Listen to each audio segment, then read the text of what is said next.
There's a lot of people, Jay, they hear these things about purpose and they're not sure how that actually translates for them in the context of their life. So this is something you've been talking about for years.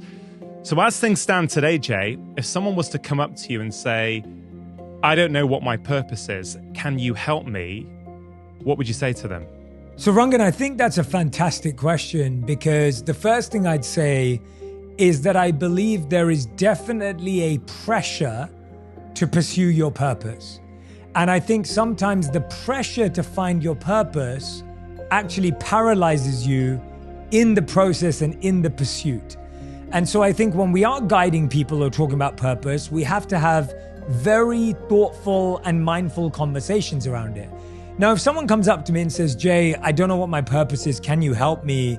As you just put there, I would focus on the definition of purpose that comes from the Sanskrit term Dharma. In my first book, Think Like a Monk, I talk about this concept of Dharma, which has many different definitions. But one of my favorite definitions that it has is eternal purpose or eternal duty. It means something that you're naturally inclined to do, something you have proclivities and propensities for.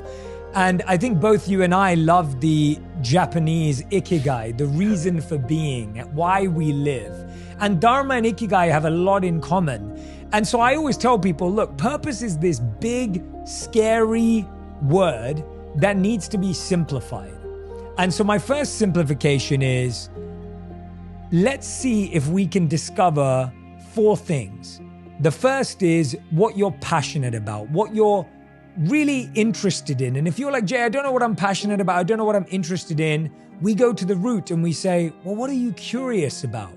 What is it that you think intrigues you, even if you're not passionate about it yet, if that's a strong word? The second thing I'd say is, what are you naturally good at? What do you already have expertise or skills in that you aren't even aware of or you're not even conscious of? So many of us have so many talents, so many hidden gifts, but we keep placing them on the back burner. The third thing I'd ask is there a pain in the world that you want to solve? Is there a problem in the world that you feel really calls to you? Some people don't find their purpose through their passion, they find it through their pain. They find it through a stress they want to alleviate in the world, a challenge they want to remove from the world. And then the fourth and final one is, as Ikigai says, is can I get paid for it? And that's a fourth and final consideration, because I don't think purpose has to be something you have to get paid for. It can be something we dedicate our weekends, our evenings, our vacations to as well. And so the way I define it is that your passion makes you happy. And when you use your passion in the service of others, that's a purpose because it makes them happy.